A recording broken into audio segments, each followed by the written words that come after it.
Hello and a very, very warm welcome back to the Gita Decoded.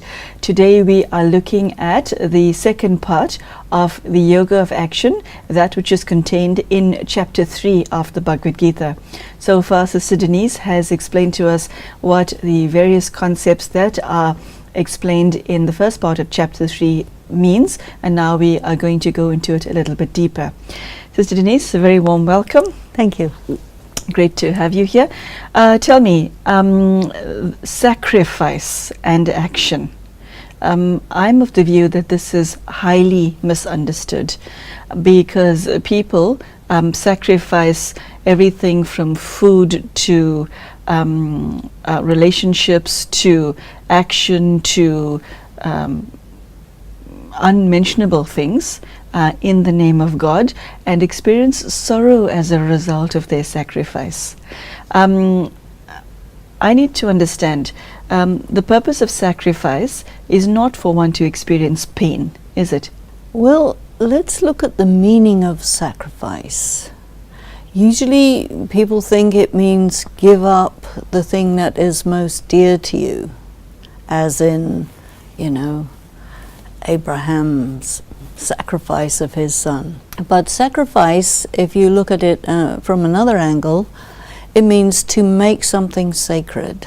So sacrifice actually means that instead of taking it as yours, you put it in front of God. You place it in front of God, you give it to God, and then you do with that thing according to God's direction rather than according to your own ideas. That is really the idea of sacrifice. But it's been taken in many different ways by people, and I think that if somebody experiences sorrow as a result of making a sacrifice, it means that they were attached and they didn't give it up. Or it means that they didn't understand what sacrifice is, or it means they did it under duress, or something like this. I think when something is a real sacrifice, done in the right spirit, then it will carry a person forward. Sister Denise, what is meant by verse 10, having created mankind along with sacrifice, Prajapati, the Lord of creatures, anciently said, by this, in other words, the sacrifice, may this be your wish-fulfilling cow. I read that a few times, and I must admit I don't understand what it means. This is a reference to something very important that needs to be understood. You have Prajapati, who is also called Prajapita. Prajapita, in Brahma Kumaris, we use this word Prajapita Brahma, which is the title given by God to the man who was the chariot that he used to communicate his information. Prajapita means the father of all the people. And also Pati, the word Pati also refers to, Pandav Pati, the father of the Pandavs, which is Pandu, The word Praja means people. Prajapita, the father of the people, refers to the mythological character in the Bible, Quran, and Torah, Adam, the first man. Now, sacrifice, if you look at the Sanskrit, you'll find the word yagya. And yagya isn't sacrifice, but a sacrificial ritual, which is slightly different. In Brahma Kumaris, we talk about Rajaswaha, Avinashi, Gita, Gyan, or Rudra Gyan Yagya. And that's a lot of adjectives. No, it's not. Noun. That's a lot of nouns. It's a lot of words, but it has a lot of significance, and it really comes up right here in the Gita. So what we feel that we are doing is this sacrificial fire in which the horse is sacrificed. The horse means the vehicle of the soul, the horse, the body. Sacrificed means it is made sacred. That means it's purified. In order, through the knowledge of the Gita, given by Rudra. Rudra is another name of Shiva, which is the supreme being. And the result of that sacrificing, that making sacred of the human life, is a kingdom. There is this whole question of God creating a kingdom and dharma, right? Dharma and a kingdom. So you find this in other cultures too. For example, if you go to England, there is this concept written into the Magna Carta of the divine right of kings, which is a concept that a person is made into a king by God. How does God make a person into a king? Well, the Gita talks about it. If you want to be a king, then you have to be able to handle power, because you have to wield power. And if you yourself are weak, how can you handle power? So the first requirement for a king is you have to have complete mastery over yourself. You have to be the master. What you have to have mastery over is your mind and your sense organs and your perception. So that means you have to really be tutored by God, you see. And then you're competent to take care of a kingdom, because a king is the servant of the kingdom. He has duties. The king has to protect the kingdom, and the king has to nurture the kingdom. He's sometimes called the provider of food. He has to make sure that all the people in the kingdom have enough food, shelter, and everything that they need. This is the meaning of king. If you are a tyrant or a dictator, you will feed off of the kingdom like a predator. That's not a king. That's a monster. God doesn't create those.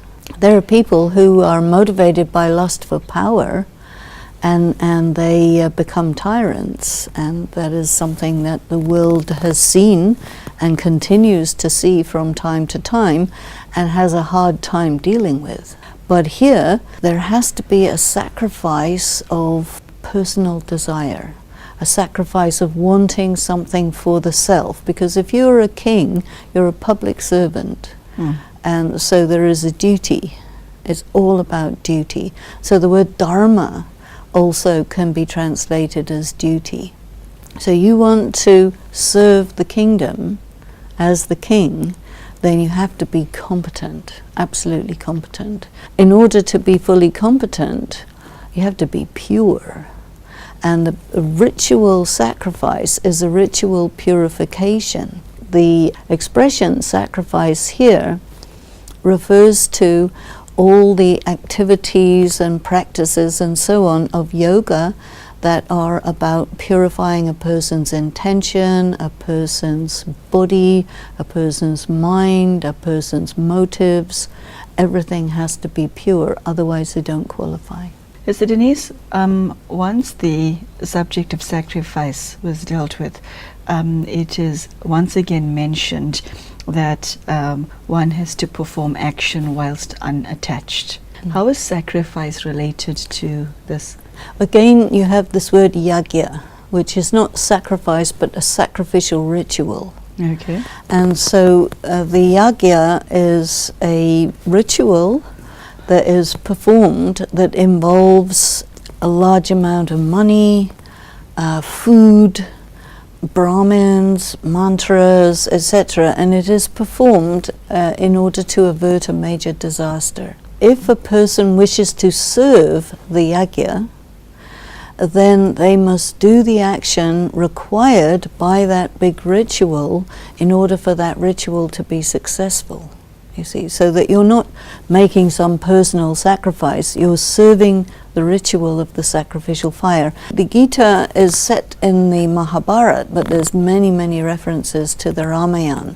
So the Ramayana and the Mahabharata are two big epics that refer to the circumstances in which God destroyed evil and brought about the rule of righteousness. And the Gita is the book in which God actually gives his details of what is involved in being righteous.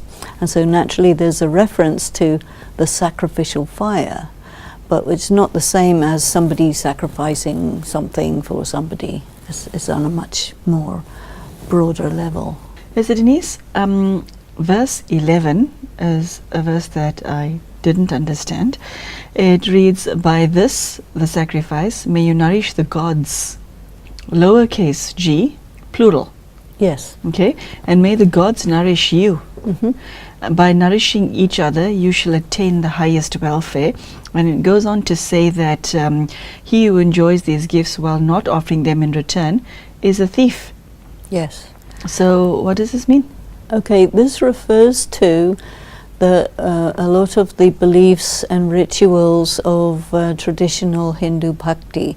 You see, in the pre-Christian cultures, and yet it's even there in the Abrahamic scriptures, that you have to prepare a table for God, and you have to sacrifice on that table. So you have the example of food, you see.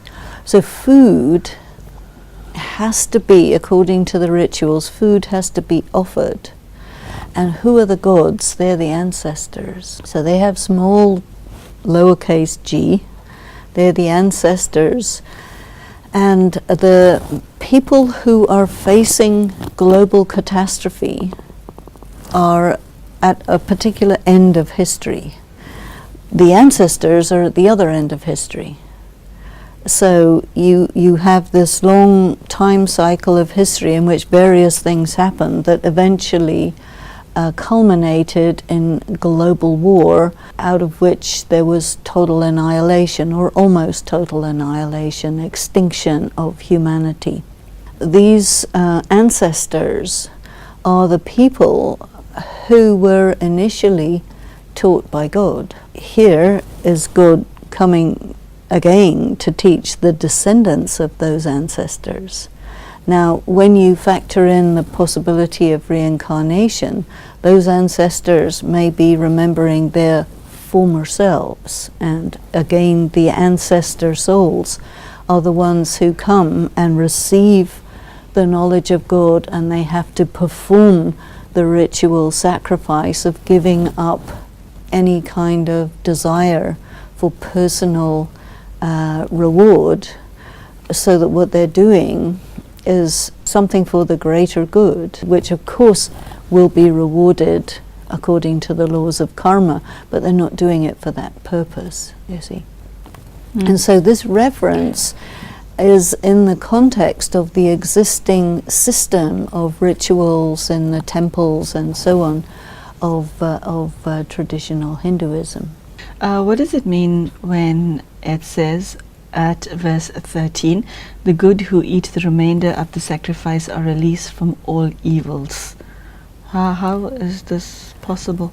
Food which is offered to God in meditation is purified food, and it is believed that if you eat that food, what's called the remains of the sacrifice, that means you sacrifice to God. Obviously God doesn't eat it, the gods don't eat it, it's all there. But it's still called the remains. It's distributed among the people. So the Brahmins who perform the rituals, they will eat from that, and whoever is participating, they will eat from that. But they're eating sacred food. So for example, if you see in Christianity, where they will eat the host, it will be said to them, this is the body of Christ. Eat this. They call that Holy Communion. Food which has been sanctified changes your mind, changes your heart, you see. So this is why it says it rids you of evil. And so this is a belief that is there in all of the exoteric religious practices, wherever there is offering to gods or offering to God. Sister Denise, the reader is introduced to Brahman in verse 15.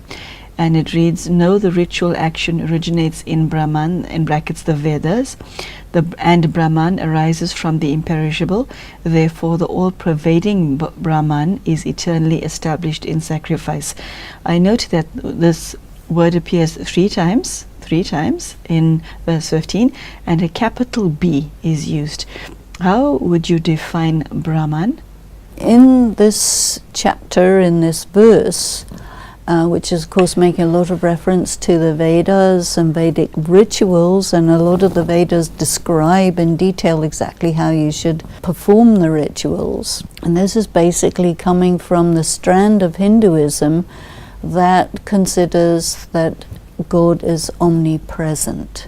And so Brahman, having a capital B, refers to that omnipresent energy that they have perceived and called it God. It's also the energy of nature. Basically, the idea of that philosophical school is to say that God is immanent and transcendent, which is the idea that was also absorbed into Christianity. This idea of God as immanent and transcendent starts right here. And it came into Hindu philosophy through the sayings of some of the sages who describe what they experience in their meditations. In Brahmakumaris, we would say that this experience of the all-pervading energy does not mean that God is everyone and everything and everywhere.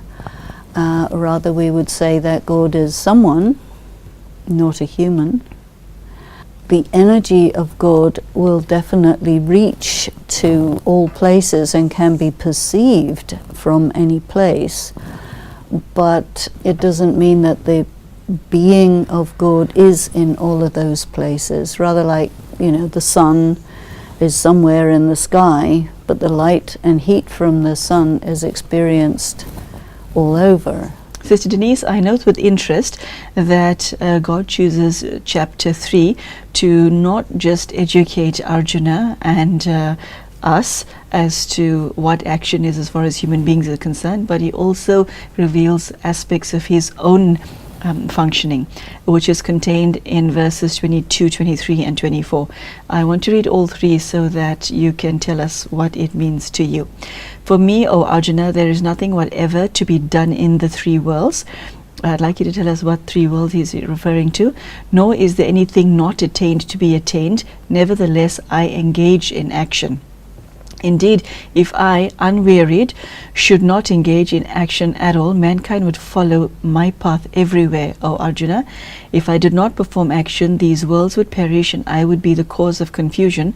I would destroy these creatures." On one hand, my sense is that God is saying to Arjuna, who's still reluctant to engage in the war, I act, even I act. So I'm not telling you to do something that I'm not doing. There's more than one level of understanding of that, is there? Tell us the rest. In Latin, you have this phrase, Deus Ex Machina. The machine of the human world with all of the laws of karma, where your last effect is your first cause, is like this. Now, in the case of the law of karma being that way, there's no need for God. Others will say in the theistic religions that God spoke. Now, speaking is an action, but when you speak, you're not fighting. You see, so he's not engaged in karma fighting the war. He's simply holding the horses for Arjuna's chariot, but he's speaking. So speaking is karma. Arjun has to fight, that's karma. God is called akarta, abhokta, asojta, which means he doesn't do anything, he doesn't think anything, and nothing ever happens to him. However, movement of the world through the cycle of time is to go from a sato pradhan stage, the most elevated, complete, perfected stage of being fully energized, and then gradually it declines until you get this state where everything is about to be destroyed. And that is the time when God comes and gives the knowledge which enables the selected or elected or self-chosen people to commune with God and take his energy into themselves, without which everything would be destroyed catastrophically and permanently. But that is the thing that enables the renewal of the human world to occur. And this is what he's explaining, but it's quite difficult for people to figure that out. And so the Rajyoga that we study in Brahma Kumaris, that is spelled out in, to that extent, which is the reason why we can understand it that way. So Denise, verse 21 reads as follows: whatever the greatest man does, thus do the rest. Whatever standard he sets, the world follows that. This is Arjuna that God is referring to as the greatest man, is he not? Yes. What is the significance of setting a precedent? In any kind of instruction, you have somebody who tells you what to do and somebody who shows you how to do it. And so Arjuna is the person who is being taught by God, and then he has to demonstrate that in his action. In the Rajyoga that we do in Brahma Kumaris, Shiv Baba is understood as the supreme incorporeal God who comes into the chariot, the body of Brahma, and gives him the instructions along with everybody else, but then his life is the demonstration, the interpretation of the teachings. So do like this. This is known as Brahmacharya. So Brahmacharya has the meaning of celibacy, which is one aspect, but otherwise Brahmacharya means that you follow the steps of Brahma. And Brahma is known as the creator of the world, so we would know Brahma as the instrument of creation rather than the creator himself. Creator is God. Every step that is taken by Brahma is an example that in this situation this is how you can act, in that situation this is how you can act. So what we have for ourselves is we have Brahma who performed his interpretation of the teachings of the Gita as given by Shiva, the incorporeal, and then you also have the same teachings so that you can also decide on your interpretation yourself.